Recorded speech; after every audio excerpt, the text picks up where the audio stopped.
এই যে ফেনাটা, এই ফেনাটা ঠিক এভাবেই নিতাম। ছোটোবেলার যেই কাহিনীটা, আসলে ছোটোবেলা আমরা কী করতাম, যখনই গুড়ের হাঁড়ি দেখতাম আমরা এইরকম কাঁঠালের পাতা নিতাম হাতে, কাঁঠালের পাতা নিয়ে জাস্ট এই হাঁড়ির উপর যে ফেনাটা থাকতো, এই যে ফেনাটা থাকতো, এই ফেনাটা ঠিক এভাবেই নিতাম। নেওয়ার পরে আরেকটা পাতা নিতাম, এভাবে নিতাম। যেহেতু গরম সেহেতু আমরা এই ফেনাটা খুব তৃপ্তি সহকারে খেতাম এবং খেতে খুবই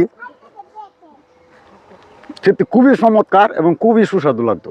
যেমন আগের দিনের কথা মনে পড়ে গেল, এখন মাঠে বসে ফ্রেশ এই গুড়টা আমি খাচ্ছি, আমার কাছে খুবই আনন্দ লাগছে এবং শৈশবের যে স্মৃতিগুলো এটা আমার খুবই মনে পড়ছে। আহারের শৈশব কোথায় হারিয়ে গেল আমার সেই দিনগুলো, আর কি পাবো আমি ফিরে।